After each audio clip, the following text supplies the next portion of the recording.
La apertura del presidente Luis Abinader al procurar un diálogo con los expresidentes Hipólito Mejía, Danilo Medina y Leonel Fernández para abordar el tema de la crisis haitiana ha sido bien recibida en el ámbito político. Nosotros entendemos que lo mejor que ha podido hacer el presidente de la República es este llamado, aparte de cómo se ha manejado la crisis migratoria en los últimos años. En este gobierno es que más se ha invertido en lo que es equipamiento a las Fuerzas Armadas. El futuro encuentro genera expectativas sobre la posibilidad de construir una posición unificada frente a la crisis haitiana y una agenda común en torno a las políticas migratorias y la seguridad fronteriza. Aunque advierto que también hay necesidad de que este diálogo no se convierta en un factor de obstrucción de la ejecución del Pacto Nacional, porque aquí se firmó un Pacto Nacional el 27 de octubre del 2023 y no se había puesto en ejecución. En el litoral de la oposición política, la aspiración es que se produzca un diálogo franco donde todos los planteamientos y propuestas sean tomadas en cuenta. Que muchas veces se hacen las convocatorias, se hace el aparataje de una convocatoria de unidad, de consenso, y al final no se consideran las posiciones de las acciones que se correspondan con lo que debe ser, lo que el país espera y necesita. Yo entiendo que hay que esperar, porque si usted tiene un aporte, hágalo, hacerlo, y si no se toma en cuenta, entonces, si es válido, si es a favor de la República Dominicana, entonces se hará. Si no se hace, entonces critique, pero no antes de hacer un prejuicio. Esos son prejuicios. Aunque aún no se tienen detalles de si la reunión de alto nivel será común o de forma individual, el presidente de la República confirmó que en los próximos días las cartas formales de invitación estarán siendo enviadas a los exmandatarios. Yarilis Calcaño, CDN. Pelegrín Castillo nos acompaña esta noche, presidente de la Fuerza Nacional Progresista. Hoy estamos hablando de inmigración, de protocolo y además de cuál es a nivel local e internacional el discurso y el futuro de la inmigración, visto desde la mirada de República Dominicana, pero también a nivel internacional. Pelegrín, buenas noches, ¿cómo estás? Buenas noches, Yulisa, muy contento de encontrarme aquí, tu compañía, enviándole un saludo a los amigos televidentes que siguen este importante espacio de orientación. ¿Cómo está el partido? Mira, está ahora mismo en un proceso de reestructuración, porque nosotros tenemos proyectado relanzarnos, pero también tenemos proyectado organizar, darle fuerza a un movimiento táctico estratégico, porque estamos planteando algo que va más allá de la política convencional. Nosotros estamos viendo una crisis sistémica, una crisis del sistema de partidos, una crisis del modelo de desarrollo y además en un contexto de guerra mundial, de desglobalización, de disrupción continental. Entonces es necesario, porque termina el ciclo histórico ahora en este periodo, en el 26 se cumplen 30 años precisamente, el ciclo de los 30 años, que pauta la historia de la política dominicana, de los partidos, de los liderazgos. Entonces viene un proceso de recomposición. Y siempre hemos dicho que los movimientos son fundamentales para crear las condiciones que permitan la renovación de la política, la relegitimación de la política, el relanzamiento de los partidos, de los liderazgos, el surgimiento incluso de nuevas opciones. Entonces, estamos en ese proceso, creo que está dentro de las propuestas que se están ponderando, realizar una especie de gran congreso, no una asamblea ordinaria, sino un gran congreso que se vaya bien a fondo en el planteamiento de los temas del mundo, de la región, de la isla y sobre todo de nosotros, del país. Porque tenemos que definir un dilema, es un dilema histórico, no como partido, sino como nación. O nosotros somos una finca con pasaporte de unos pocos dueños, o nosotros somos una república con un proyecto nacional fuerte e integrador. Duarte quiso que fuéramos una república con un proyecto fuerte e integrador, de hecho de nacionalismo liberal, muy claro. Pero históricamente el mismo Duarte advirtió que desde el principio íbamos a tener que luchar con el bando parricida y traidor, que le llamaba así, el bando de los orcopolitas, de la gente que no tiene una visión de nación y que a veces es sencillamente, no es que rechazan la nación, es que su visión atrasada, primitiva, elemental, es la de una apropiación patrimonial de la República. Y entonces toda la historia dominicana, desde el nacimiento hasta la fecha, ha estado oscilando entre ese movimiento de afirmación de la República, de cambio, de integración, de ciudadanía, y al mismo tiempo la corriente que nos lleva a comportarnos, a que nos gestionen, porque la mayoría del pueblo dominicano aspira a la libertad, quiere la libertad, pero nos gestiona como una finca con pasaporte. A propósito de que tú hablas justamente en esos términos, de que a veces el país se maneja como una especie de territorio de 2 o 3 o de unos pocos, uno a veces se pregunta por qué, si se sabe cuáles son los principales desafíos que tiene el país con el tema migratorio, con el mismo tema de las calles, diversos temas del país, el tema de la corrupción, tema de la salud. Si sabemos qué se tiene que hacer, incluye ahí el famoso muro de la frontera. ¿Por qué estas cosas, a sabiendas de que son demandables de la sociedad, de que son necesarias para mantener el orden lógico de las cosas, por qué no se hacen? Mira, no se hacen porque, aunque nominalmente la soberanía reside en el pueblo, la estructura de poder, las relaciones de poder en la sociedad dominicana están marcadas por la alta concentración de la riqueza, del poder, y esa alta concentración te produce muchas deformaciones. Tanto así que propiamente la política como tal, sobre todo en este ciclo que termina, ha ido perdiendo autenticidad, legitimidad. Ya los signos están claros, lo que acaba de pasar en las elecciones pasadas, de una abstención en una elección presidencial de un 48%.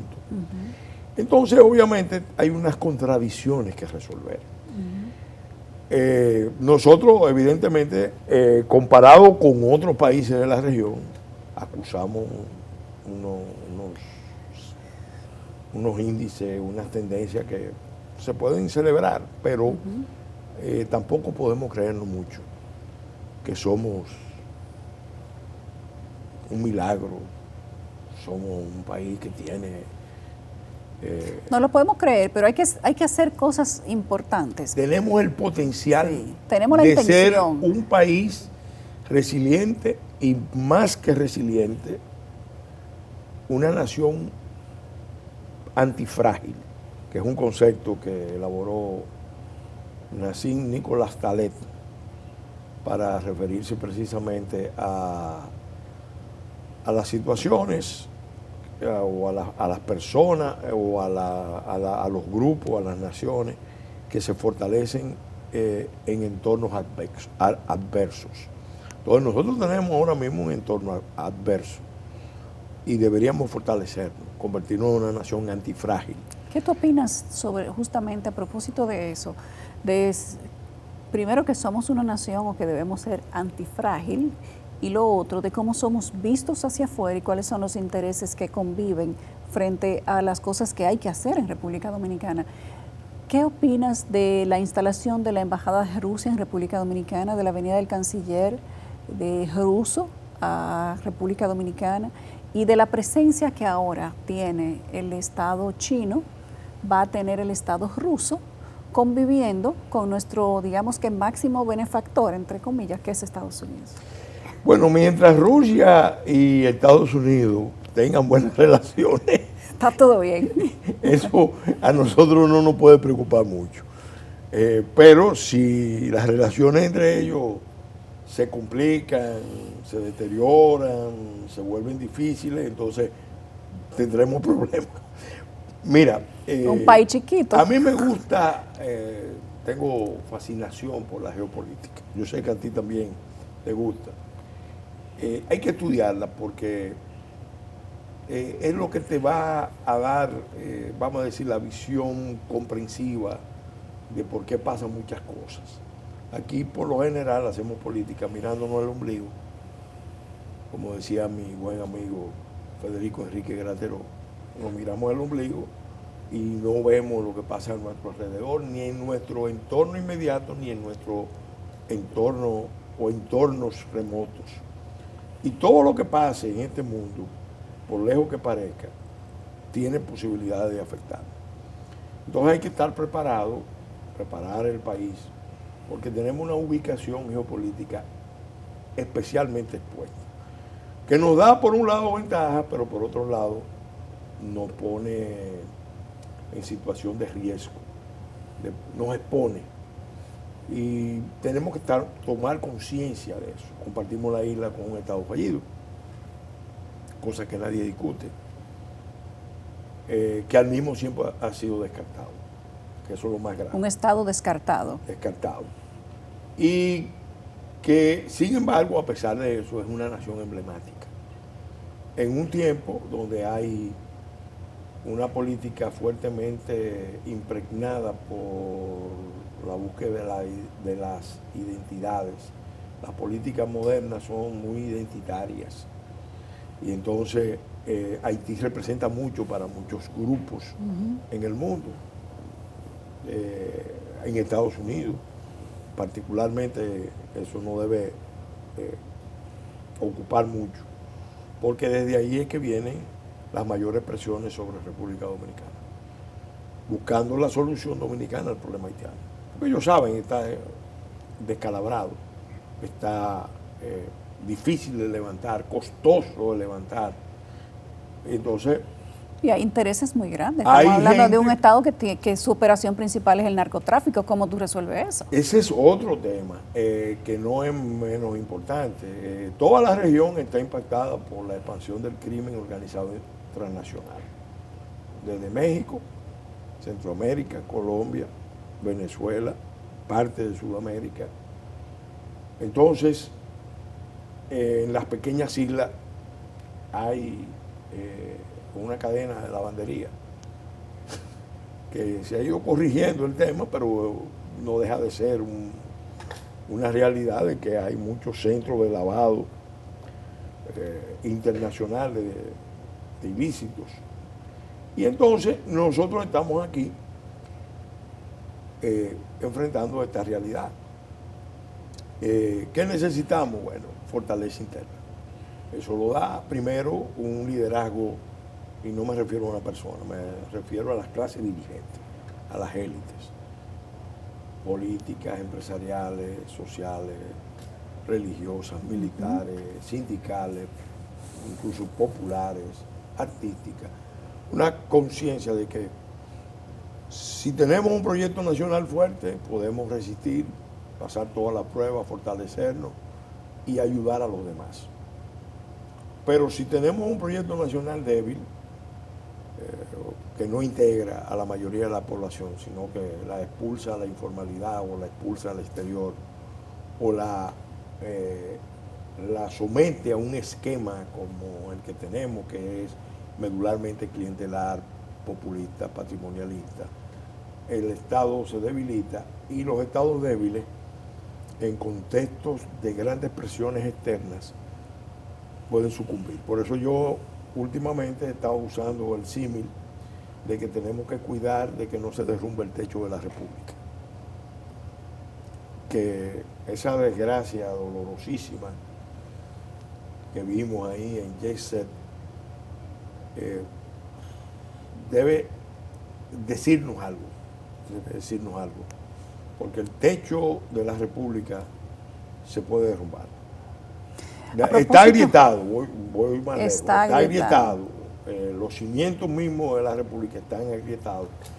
Y para evitar el derrumbe del techo y todos los que estamos aquí, se necesita primero que el liderazgo cambie de actitud y que eso ayude a un cambio en la conciencia colectiva e individual de la sociedad.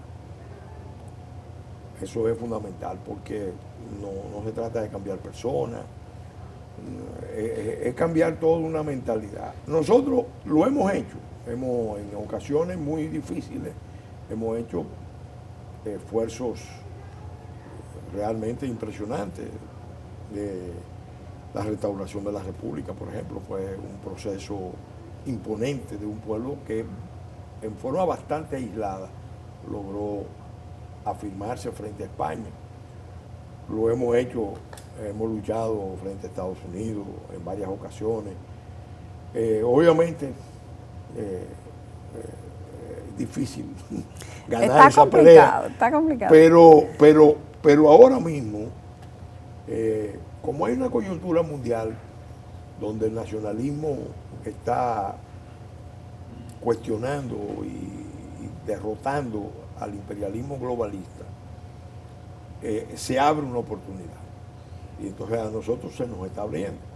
Por ejemplo, ahora mismo nosotros no tenemos la presión que teníamos con los demócratas. No. Con Biden.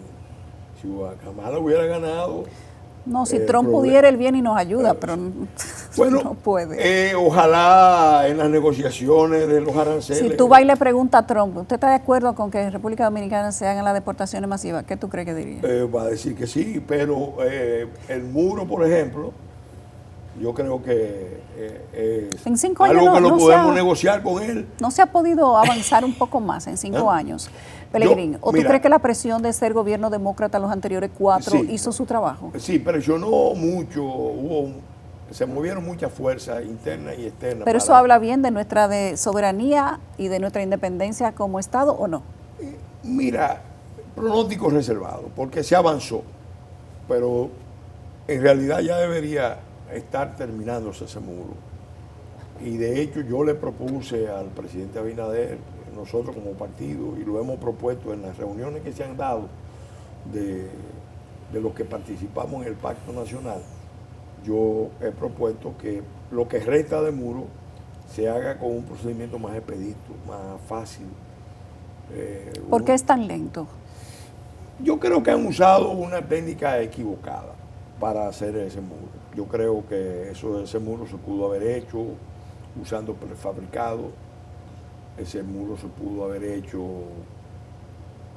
también usando unas estructuras.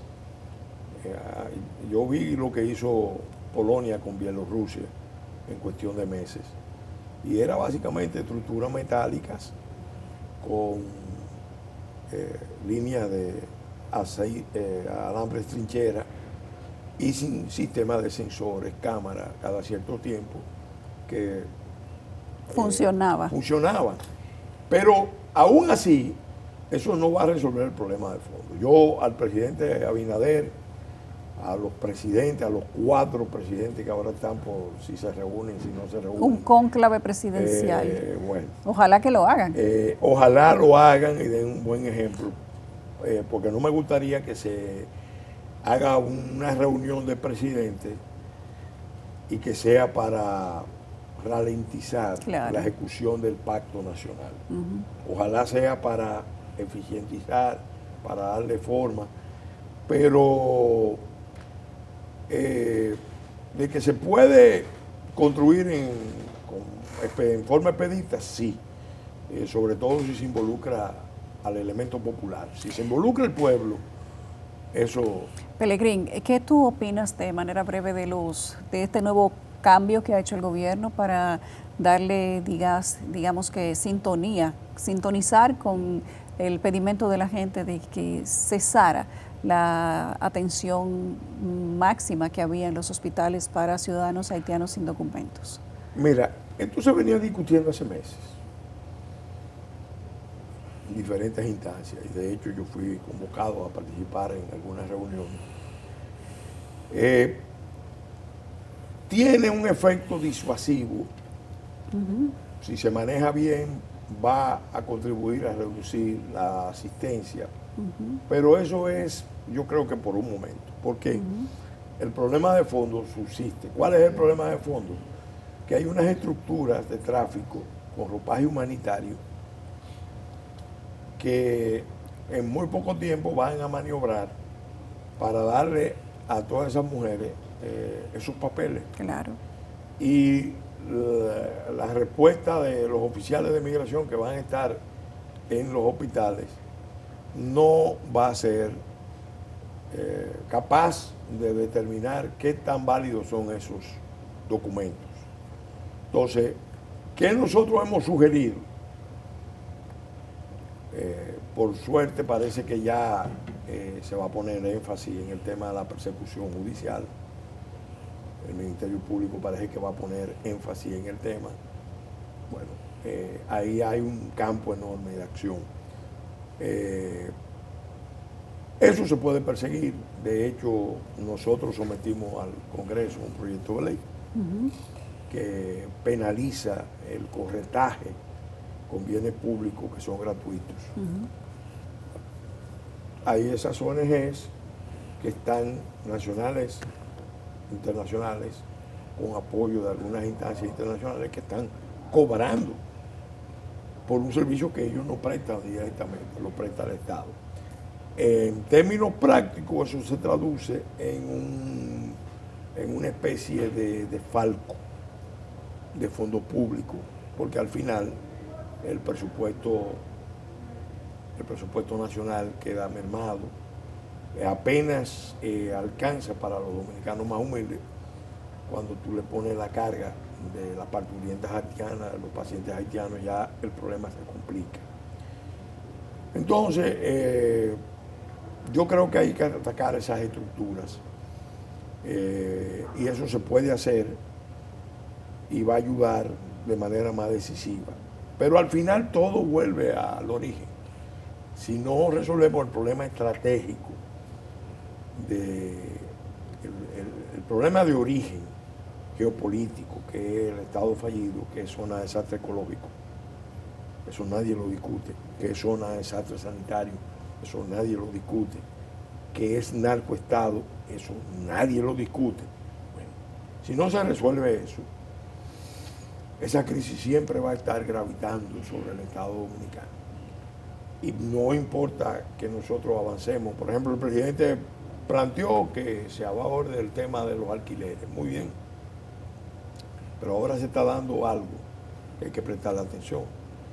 Muchos de los haitianos que están llegando aquí están llegando con recursos. Y comprando propiedades. Comprando muchas propiedades urbanas y rurales. Comprando rutas. Rutas de transporte, de pasajeros, motoconchos. Y terrenos en la frontera también. Comprando, que es algo que habrá que rebuscar. Porque dijo Milton Ray que había un reto muy grande y que este reto viene desde los últimos 10 años para acá. Y que si a eso no se le daba el frente iba a traer grandes problemas. Entonces, ese problema, por ejemplo, la propuesta que nosotros formulamos en el proyecto de ley para la ejecución del pacto, el anteproyecto de ley, lo abordamos demandando que mientras dure la crisis haitiana, cualquier nacional haitiano o extranjero de ascendencia haitiana o con vínculos con haitianos, para poder adquirir inmuebles en República Dominicana, tiene la obligación de solicitar un permiso previo al Ejecutivo para que haya un mecanismo de depuración. Eso existió. Y eso nos puede ayudar a evitar, por ejemplo, que Barbecue adquiera... Si no es que ya la tiene. Adquiera una casa en Santiago. En Punta Cana, en Cacana, en Santiago, en el Cibao. En Santiago. En el Cibao. Dicen que tiene la familia por ahí. Que él tiene, que a veces pasa por aquí. Entonces, lamentablemente que le haya gustado Santiago a la familia de Barbecue. Gracias, Pelegrín. Necesito que la próxima vez que vuelvas, que va a ser próximamente, que compartamos este proyecto de ley, que estás redactando, o que ya casi No, ya está redactado, depositado en la Cámara. y que analicemos un poco más profundo de qué se trata esto. Gracias a Pelegrín Castillo, presidente de la Fuerza Nacional Progresista. La gente que decían antes que vivían y soñaban con sacar a los haitianos, pero dice Pelegrín que no es necesariamente así, es cumpliendo la ley de migración. Y que mira, yo acabo de terminar un evento, intervine frente al Parlacén y creo que logré llevar una perspectiva diferente. Nosotros no tenemos problemas migratorios, ojalá fuera un problema migratorio. Problemas migratorios podemos tener con los venezolanos o con algunos cubanos que se meten vía Haití a República Dominicana. Esos son problemas migratorios. Nosotros tenemos un problema internacional y no cualquiera. Un problema internacional del continente que empezó a gestarse cuando Jefferson en 1801 dijo: aísle la peste de la rebelión a la isla de Santo Domingo. Y cuando el Congreso de Panamá en 1826 decidió dejar a Haití sin invitar, le dieron bola negra al Congreso de las Repúblicas Americanas. Entonces, ese es un problema que se ha gestado en el tiempo, tiene mucha hondura, mucha profundidad, nos plantea muchos retos. Y mira por dónde vaya. No, ya vamos, porque Haití es a propuesta del presidente Ruto, va a ser declarado la sexta región de África, pero resulta que cuando tú empiezas, te sumerges en el estudio de los problemas africanos, tú dices, espérate, si ahora Haití es un problema, ni ahí cabe. Imagínate, que pase a ser la sexta región, sí, eso con los problemas que hay. Haría el problema mucho más grande. Mucho más grande.